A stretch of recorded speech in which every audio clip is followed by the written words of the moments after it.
اور کہتی نہیں جی مجھے چاہیے، پدھان کی بہو نے ایسا سوٹ پہنا تھا، مجھے چاہیے، کہیں سے بھی لا کے دو، مجھے چاہیے۔ پھر بندہ جاتا ہے حرام حلال نہیں دیکھتا، اس کی نظروں میں بیوی کا سوال ہوتا ہے، اپنی عزت و آبرو ہوتی ہے، نکل جاتا ہے پھر حرام حلال کی تلاش میں، کچھ بھی ملے ضرورت پوری کرنی ہے۔ میری قوم کی بیٹی سن، تو کنیز فاطمہ کہلاتی ہے، رابعہ بصریہ کے در کی کنیز کہلاتی ہے۔ میری بات کو ذرا دل سے سن، ایسی کنیزیں نہیں ہوتی جیسا کہ آج ہمارا معاشرہ ہے۔ اور تجھے بتاؤں کنیزیں کیسی ہوتی ہیں۔ ایک بندہ ہے اللہ کا، مصطفیٰ کا عاشق ہے، گھر کے اندر کئی دن کا فاقہ ہو گیا ہے، بیوی نے کہا میرے سرتاج اب بچوں کی بھوک دیکھی نہیں جاتی ہے، ان کی بھوک برداشت نہیں ہوتی ہے، چاہیے کچھ تو کہیں سے لے کر کے آئیے۔ اللہ اکبر، شوہر بوڑھا ہو چکا ہے، بال سفید ہیں، کمر جھک چکی ہے، گھر کے اندر بیٹیاں موجود ہیں، بیوی کہتی بیٹیوں کی بھوک نہیں دیکھی جاتی ہے۔ جب شوہر سنتا ہے کہا ٹھیک ہے محترمہ، کل ہم کام کے لیے جائیں گے، یہ سوچ کر کے وہ گھر سے چلا، جیسی دروازے پہ آیا بیوی چھوڑنے آئی ہے، آنے کے بعد کہتی ہے میرے سرتاج ذرا ٹھہر تو سہی۔ ٹھہر گیا شوہر، کہنے لگا کیا بات ہے؟ کہا جاتے رہے ہو لیکن یاد رکھنا حرام کا لقمہ ملے تو پھینک کے آ جانا، حلال کا لقمہ ملے تبھی لے کر کے آنا، اگر حرام کا ملے تو خالی ہاتھ آنا۔ ہم بچوں کو ایک وقت فاقے سے دیکھنا گوارا کر سکتے ہیں لیکن اپنے بچوں کو جہنم میں جلتا ہوا دیکھنا گوارا نہیں کر سکتے۔ جی فرمایا گیا، میرے حضور کا فرمان ہے، مفتی صاحب سے پوچھنا کبھی بھی وقت جا کر کے، میرے حضور نے فرمایا جو بھی جسم حرام روزی سے پلے گا بڑھے گا اللہ اس کو جہنم کا ایندھن بنا دے گا۔ جی اللہ، اب فیصلہ تجھے کرنا ہے، بچوں کو حلال کھلانا ہے کہ حرام کھلانا۔ سود بیاس کی طرف قدم بڑھانے والوں اپنے بچوں کی آخرت سوچ لیا، حرام کا لقمہ لانے سے پہلے اپنے بچوں کے بارے میں سوچا کرو۔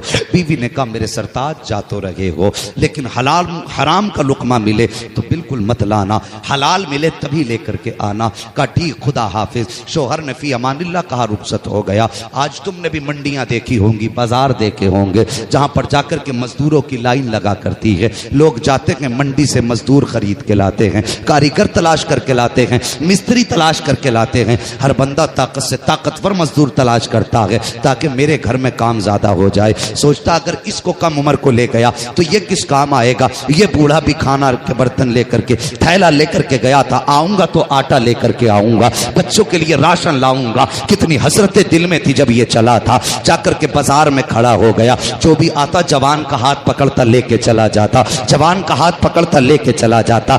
آخر میں اس کے سفید بال چہرے پہ تھے، اس نے لوگوں سے کہا او یار مجھے بھی لے چلو، 10 روپے مزدوری کم دے دینا لیکن مجھے بھی لو چلو۔ لوگوں نے کہا تھا چاچا تیری عمر کمانے کی نہیں ہے، اب تیری عمر بیٹھ کے کھانے کی ہے، کیا کام کر سکتے ہو، جاؤ تم گھر واپس چلے جاؤ۔ اس نے کہا میرے سامنے بچوں کی بھوک ہے، مجھے لے چلو، 10 20 50 کم کر دینا۔ لیکن دنیا اپنے آپ کو چالاک سمجھتی ہے، یہ سوچتے ہیں کہ جس نے عقل سے فیصلے کر لیے وہ سب سے زیادہ عقل مند ہے۔ نہیں، کبھی کبھی دل سے بھی فیصلے کر لیا کرو، ہمیشہ عقل کے فیصلے اچھے نہیں ہوتے ہیں۔ سب نے یہ سوچ کر کے چھوڑ دیا کہ بوڑھا انسان ہے کیا کام کرے گا، جب کوئی لے کر کے نہ گیا، سورج چڑھ کے آدھے دن پہ آ گیا، اب اس بوڑھے کے قدم گھر کی طرف نہیں اٹھ رہے ہیں، گھر کا خیال آتا ہے تو قدم بوجھل ہو جاتے ہیں، سوچتا کہ بچوں کو جا کے کیا منہ دکھاؤں گا، بچوں کو جا کے کس منہ سے ان کا حال بتاؤں گا۔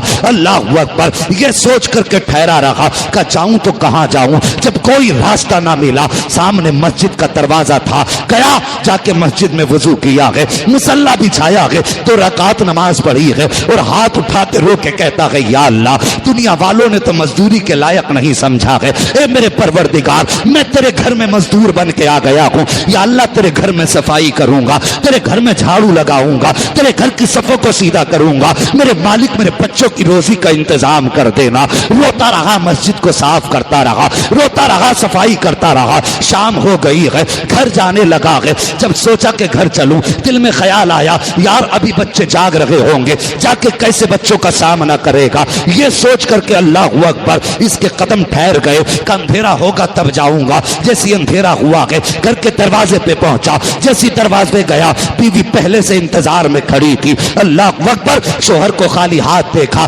بیوی نے تانا نہیں دیا تھا، نٹھلا نہیں کہا تھا، نکما نہیں کہا تھا، بلکہ شوہر کے چہرے پر جیسی اس نے تھکن کے آثار دیکھے، مایوسی دیکھی، فوراً ہاتھ پکڑے، پکڑ کے گھر میں لا لائی ہے, بٹھا کر کے پیر دھلائے ہیں. اس کے بعد کہتی میرے سرتاج تھک گئے ہو کہ کچھ دیر لیٹ جاؤ. جیسی شوہر لیٹا ہے اس نے سر میں تیل ڈالا ہے, کوئی سوال شوہر سے نہیں کیا ہے. جب لیٹ گیا شوہر, پھر سامنے بستر پہ بیوی لیٹی. لیٹنے کے بعد کہا میرے سرتاج بتاؤ دن کیسا گزرا ہے؟ مجھے معلوم ہے میرے شوہر آج مزدوری کہیں اور کر کے آئے ہو, ایسے دروازے گئے ہو جہاں سے مزدوری کا پیسہ نہیں ملا ہے. اللہ اکبر, اتنا سننا تھا. شوہر کی آنکھ میں آنسو آ جاتے ہیں. شوہر کہتا اے میری شریک حیات, آج میں نے اس کے دربار میں نوکری کی ہے جس کی بارگاہ میں دیر تو ہو سکتی ہے اندھیر نہیں ہو سکتی ہے. میں نے کائنات کے سب سے بڑے بادشاہ کے دربار میں نوکری کی ہے.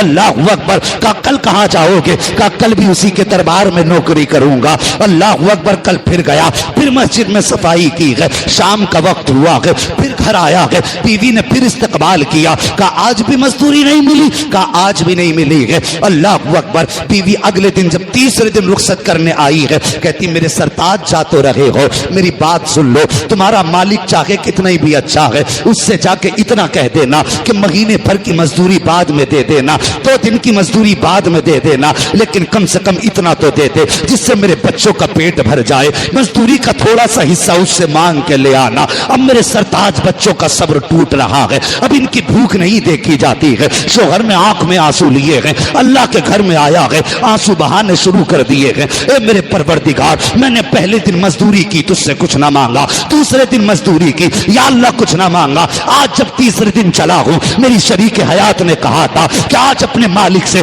کم اتنا تو لے کے آ جانا جس سے بچوں کا ایک وقت کا پیٹ بھر جائے. اے میرے پروردگار, اگر آج بھی خالی ہاتھ جاؤں گا تو اپنے بچوں کا سامنا کیسے کروں گا, اپنی بیوی کو کیا جواب دوں گا؟ یہ کہتا جا رہا ہے, روتا جا رہا ہے. او یار, تیرے کریم سے بندے کو کیا نہیں ملتا, کم سے کم مانگنے کا سلیقہ تو آ جانا چاہیے.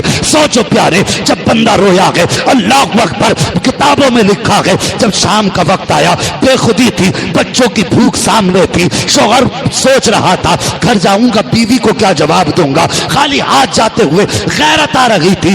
اس کو بے خودی کا عالم تھا. اس نے مٹی اٹھائی ہے, وہ تھیلا جس کو آٹے کے لیے لایا تھا, وہ تھیلا جس کو راشن کے لیے لایا تھا, اب اسے مٹی سے بھرنا شروع کر دیتا ہے.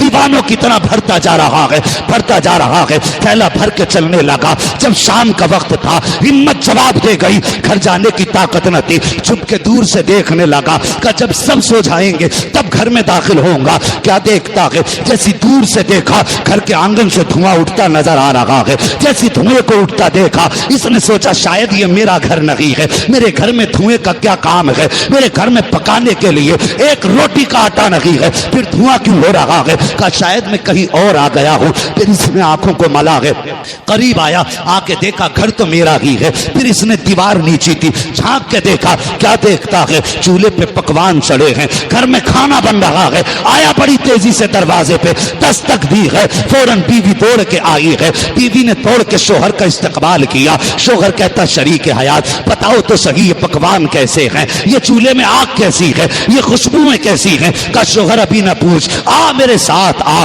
ہاتھ پکڑا کے بیوی نے شوہر کا اندر لے کر کے گئی ہے. جا کر کے کیا دیکھتا ہے کہ پورے کمرے میں کھانے کے سامان کا ڈھیر لگا ہوا ہے, سامان کا ڈھیر ہے. شوہر کہتا بیوی یہ کیا معاملہ ہے, بات سمجھ میں نہیں آ رہی ہے. تو بیوی نے کہا تھا سرتاج تمہارا مالک کتنا اچھا ہے, تمہارا مالک کتنی اچھی عادت کا ہے. کہا کیا بات ہے؟ کہا جب تم گئے ہو تو پیر سے اس نے اپنے نوکر کو بھیجا تھا اور یہ سارا انتظام کر کے دیا ہے. کہا اچھا, کہا کچھ اور بھی کہا ہے؟ کہا ہاں, یہ کھانے کا سامان بھی دے کے گیا ہے اور ایک پیغام بھی دے کے گیا ہے. کہا کون سا پیغام؟ کہا تمہارے مالک نے کہا ہے کہ جب تیرا شوہر گھر آ جائے تو اس سے کہہ دینا کہ وہ نوکری میں کمی نہ کرے, ہم اس کے دینے میں مزدوری میں کمی نہیں کر سکتے. بے شک سبحان. نعرہ تکبیر, نعرہ رسالت.